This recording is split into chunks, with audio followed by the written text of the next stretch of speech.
Kemarin kita sudah bahas di YouTube sebelumnya, di mana kelas 6 dan sudah balik ini sholat zuhurnya di musola.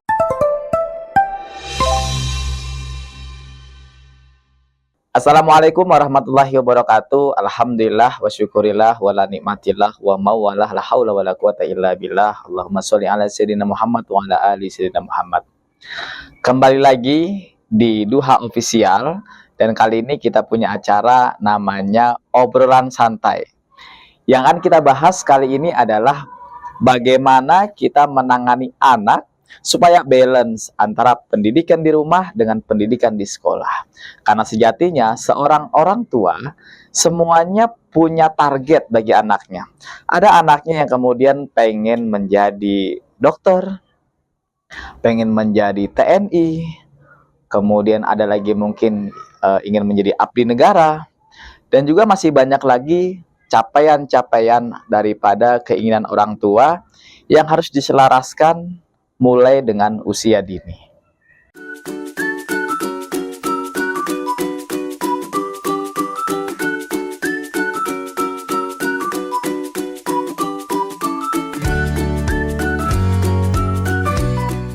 Untuk itu, setiap orang tua punya cara tersendiri di dalam menangani anaknya. Kenapa? Karena pada dasarnya setiap anak memiliki kebiasaan, pola pikir yang berbeda-beda, di mana semua itu sangat dipengaruhi oleh lingkungan, keluarga, dan juga tempat dia bermain. Nah, kali ini teman-teman, kita coba bahas tentang bagaimana supaya tujuan kita tercapai, sehingga kita bisa menentukan misi di dalam capaian tujuan kita, atau dengan kata lain, visi kita tercapai dengan men-schedule, dengan merangkai berbagai macam misi, sehingga apa yang menjadi harapan orang tua itu tercapai. Bapak Ibu dirahmati Allah Subhanahu wa taala. Saya analogikan anak kita ini, kita umpamakan sebagai botol yang kemudian saya pegang ini. Isinya ini adalah visi atau harapan kita sebagai orang tua, anak kita ini punya nilai seperti apa. Nah, para orang tua, ini botol kebetulan saya isi dengan air mineral. Ini paling banter, paling mahal. Ini 10.000 itu sudah wow. Bahkan ada yang jual hanya 5.000, 3.000. Nggak terlalu mahal lah harganya. Tapi ketika ini kita isi dengan susu, mungkin harganya bisa 25.000, 30.000. Nah, para orang tua bisa membayangkan, ketika ini kemudian saya isi dengan madu yang kualitas terbaik, maka berapa yang bisa terjual hanya dari botol bekas ini. Yang pasti harga madu jauh lebih mahal, jauh lebih berkualitas, dan lebih baik tentunya. Nah, seperti apa kemudian kita bisa bahas tentang botol ini? Jangan kemana-mana, tetap di channel Duha Official, masih di Obrolan Santai bersama saya, Widianto.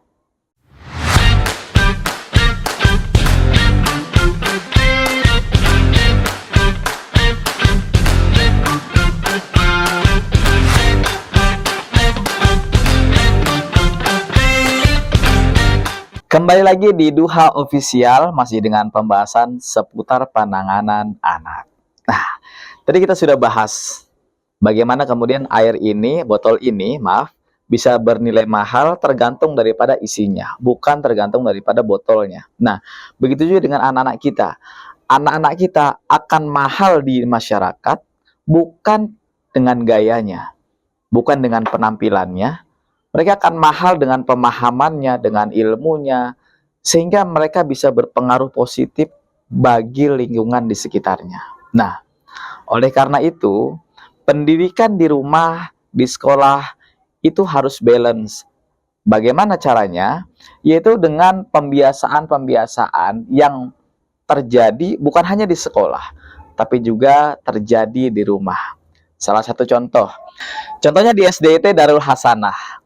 Anak-anak diwajibkan untuk baik sholat fardu maupun sholat sunnah, yaitu sholat sunnah duha. Dari mulai mereka wudhu, mereka selesai wudhu, sholat, tahiyat, salam, sampai dengan doa, semua dikontrol dan semuanya menjalankan tanpa terkecuali.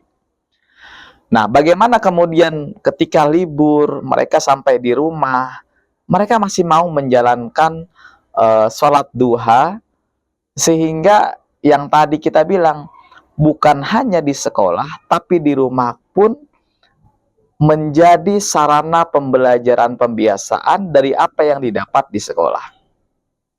Begitupun sholat zuhur. Sholat zuhur anak-anak anak-anak ini dibiasakan untuk berjamaah.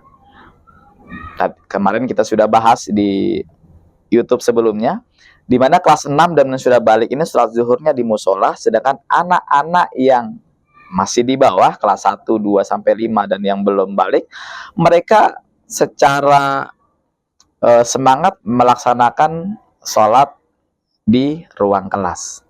Nah, bagaimana itu bisa bertahan bukan hanya di sekolah saja. Bapak Ibu yang dirahmati Allah, orang soleh di pondok pesantren, orang taat di sekolah itu biasa. Karena memang sekolah tempatnya mereka belajar dan dituntut mereka untuk taat dengan aturan-aturan yang berlaku di sekolah. Namun bagaimana ketika anak-anak kita terbiasa dengan pola sekolah, kemudian dibawa ke rumah, jadi soleh di rumah, jadi solehah di rumah. Maka ini impian dari setiap orang tua yang memiliki anak dengan harapan-harapan yang luar biasa. Maka kalau di rumah, di sekolah, kemudian biasa sholat duha, ketika mereka libur Sabtu dan Minggu, suruh mereka untuk sholat duha. Menyuruh anak itu bukan hanya dengan kalimat, dengan kata-kata, tapi menyuruh anak bisa lewat perbuatan yang kita contohkan langsung kepada anak. Sebagaimana di sekolah, guru mencontohkan untuk sholat duha, maka di rumah Bapak Ibu bisa untuk mencontohkan sholat duha. Sehingga anak-anak terbiasa dengan sholat duha. Dan insya Allah, ke depan nanti tanpa disuruh, anak-anak pun bisa sholat duha di rumah, dan juga bisa mengekspresikan ibadah-ibadah lainnya, bukan hanya di sekolah. Selanjutnya seperti apa yang menjadikan anak kita kemudian bisa balance antara di rumah dan di sekolah? Jangan kemana-mana, masih tetap di channel Duha Official, masih pembahasan seputar penanganan anak.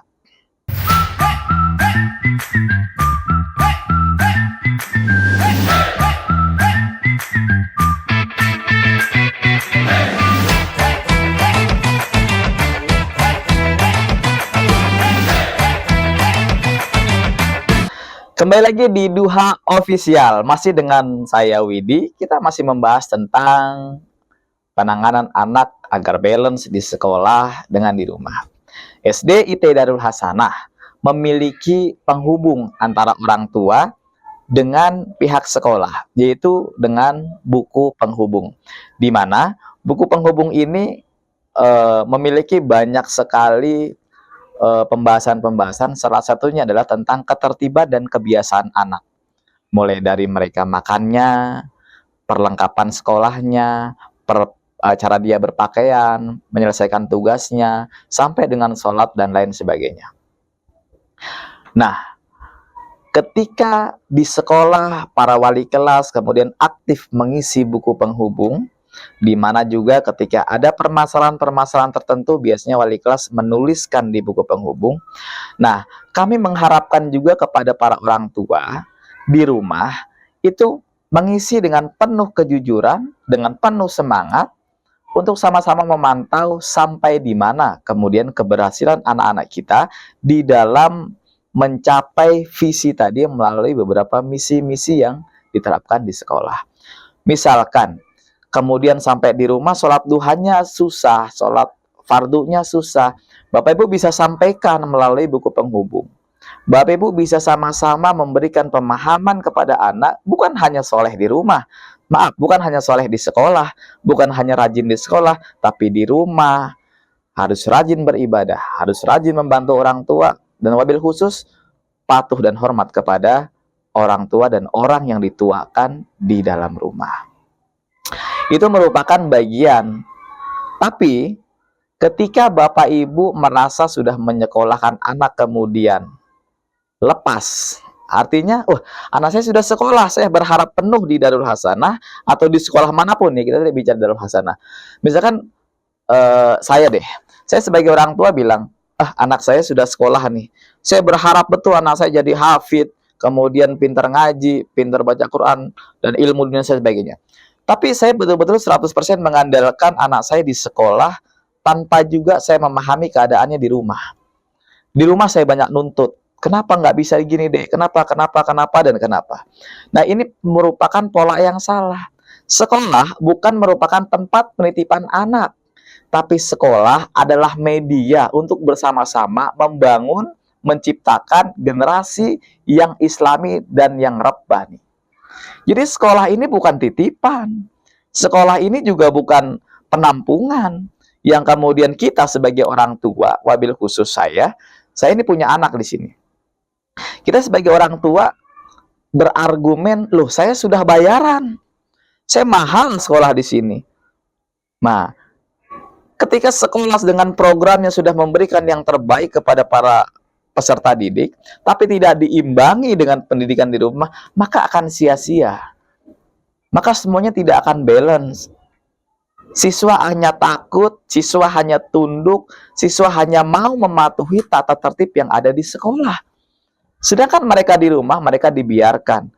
Banyak di antara kita orang tua yang kemudian sibuk mencari rezeki di luar, sibuk berkegiatan di luar, tapi lupa bagaimana menerapkan pendidikan yang baik terhadap anak-anak kita di rumah. Oleh sebab itu, di sekolah dan di rumah harus sama, baik sholatnya, baik ngajinya, belajarnya, dan lain sebagainya. Ini sama, sehingga mereka nanti akan terbiasa dengan pola-pola itu. Dimanapun mereka, bukan hanya di sekolah, mereka terbiasa dengan pola ngajinya, kemudian pola ibadahnya, dan pola-pola lainnya yang positif. Sehingga harapan kita dengan isi daripada botol ini yaitu madu super, madu yang mahal, itu tercapai. Marilah kita lanjutkan pembahasan ini di segmen berikutnya.